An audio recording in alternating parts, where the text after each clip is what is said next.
Hi, this is the review for Exam 1. Now, Exam 1 is due Thursday, March 12th, and the test is on the following chapters 1 through 5. So the test is on those 5 chapters 1, 2, 3, 4, 5.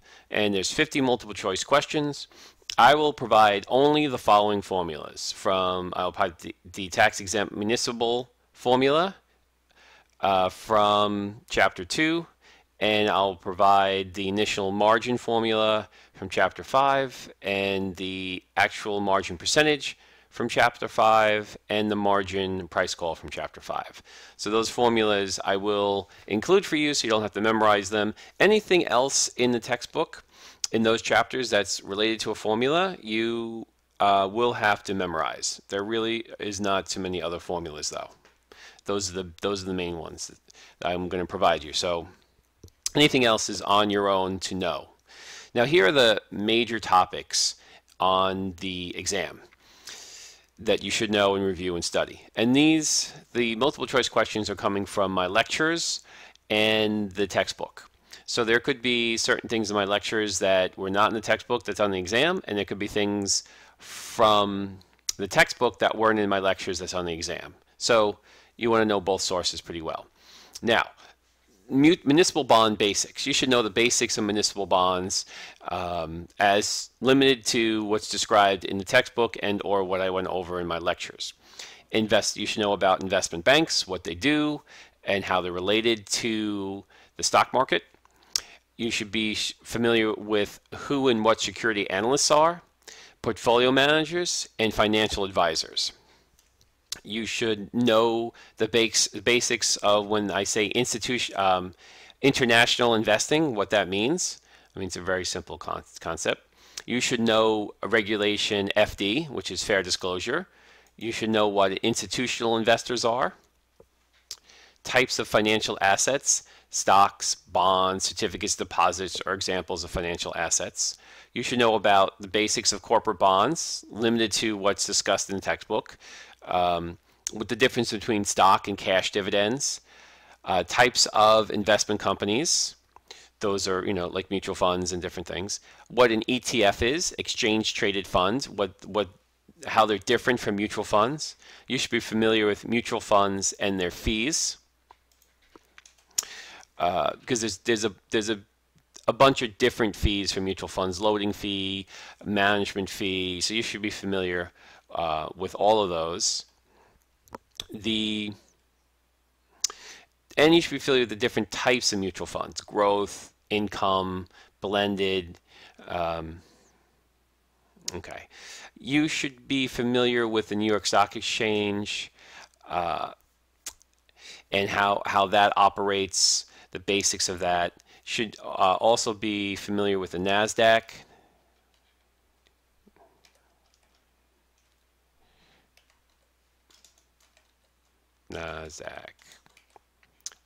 National Association of Dealers, Securities Automatic Quotation System. It's an acronym. I don't think I got it right. Hold on. All right, sorry about that. National Association Securities Dealers Automatic Quotation System. So that's what NASDAQ stands for. You don't have to know what the acronym stands for, but you do have to know about the difference between the New York Stock Exchange and the NASDAQ. And remember, the NASDAQ lives on over-the-counter market, and that's the heart of why the NASDAQ is different, because it's part of the over-the-counter market, and the New York Stock Exchange is just the New York Stock Exchange. All right. You should know about computerized trading networks.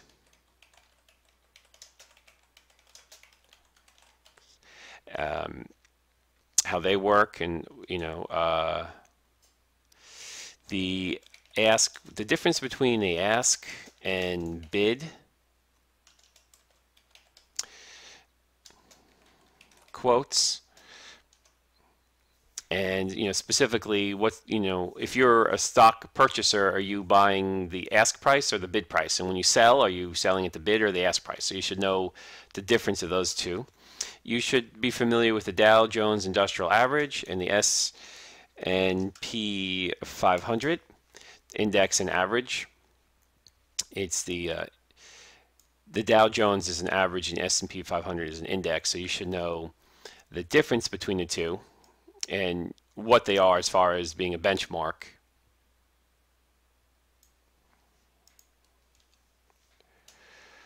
You should know what the term market capitalization is. You should know the difference between a discount and a full service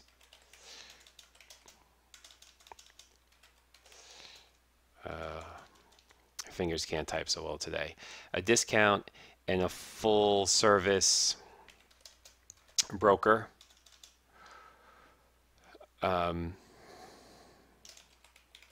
What's the difference between those two brokers? What do they offer, and what don't they offer?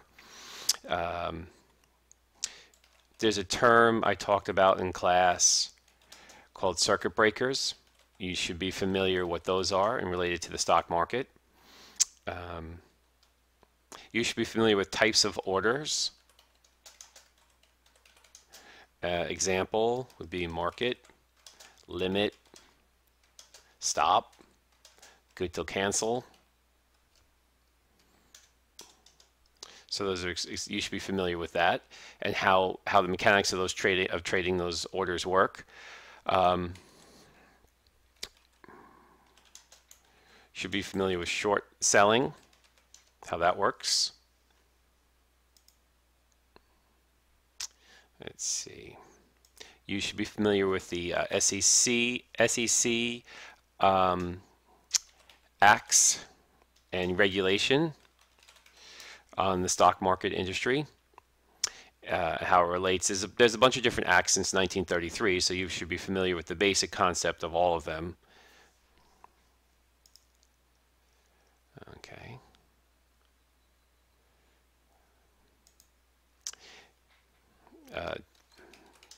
Types of accounts you can open at a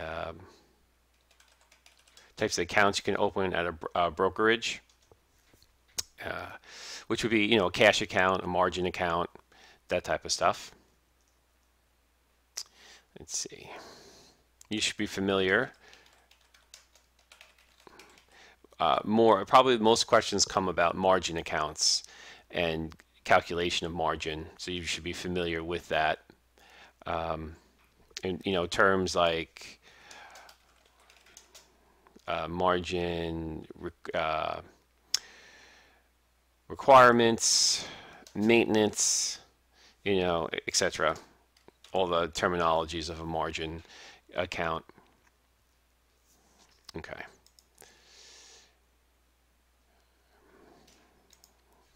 And be familiar with what a margin call is. We talked about that a lot in class. You should be familiar. Okay, I mentioned short selling. There's a few questions on short selling. And also short interest ratio. I talked a lot about this in class, and we discussed the Yahoo Finance. Okay, so these are the major topics that are on the exam. I'm not saying this is 100% of everything that's on the exam, but as I look through the exam, these are the topics that I see the most questions on in the exam. So these topics definitely have questions revolving around them in the exam. So this is where I would say you should focus most of your studying for the test on these 5 chapters. And remember, these 5 chapters are relatively short. So I would recommend reading these chapters over, maybe taking some additional notes, reviewing my slides as well, my PowerPoints for these 5 chapters to, efficiently prepare for the exam. The exam is on March 12th in class. So that is a Thursday. So I will be back in class on the Tuesday, which I believe is the 10th of March. So if there's any questions about the exam, you could ask me on Tuesday. Also, I will open up let's see here, on on Blackboard,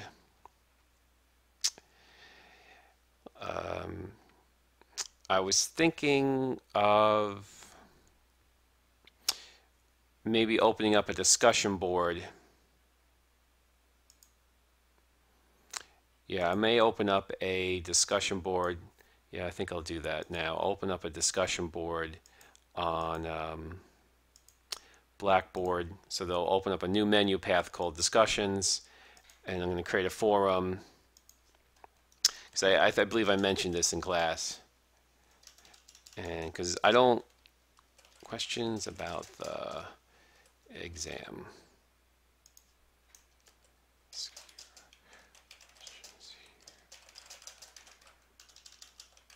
Okay, so I'm going to create a forum, and let me submit this. So the forum is here, so you can click on the forum. This is this blue title. You click on that, and you can create a thread, and you can say how many, you can put the question there. How long should each question be on the final? And maybe I'll just change this. It's not a final, it's an exam. And I'll say it's multiple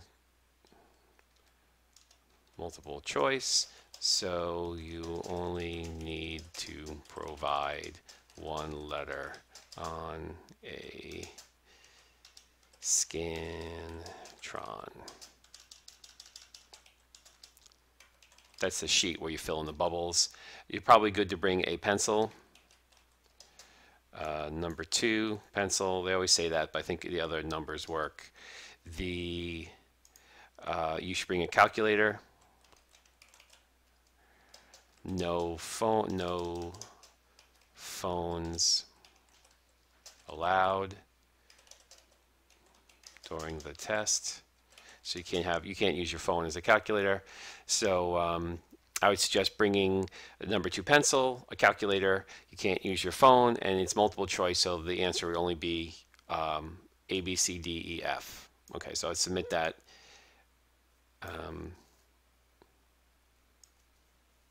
Actually,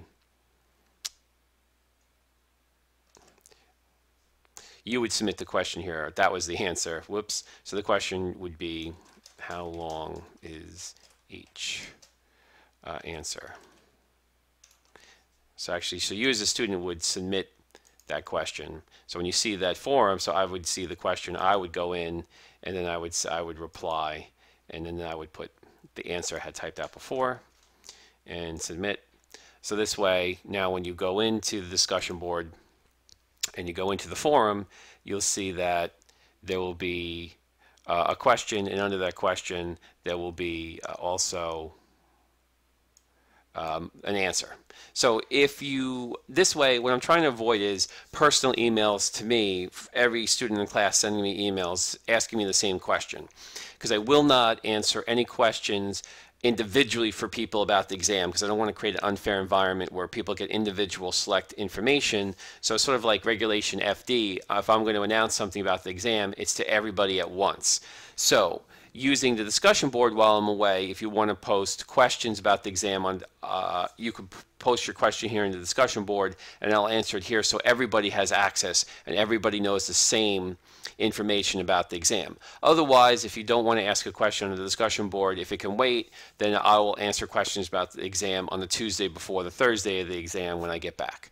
Okay, so there you have it, the review for the exam, and you also have a method for asking questions about the exam while I am away on this discussion board post. You can ask your individual questions about the exam, and I'll answer them as best as possible. This way everybody will get, you know, so, but please check the discussion board before you ask the question to make sure I haven't already answered it.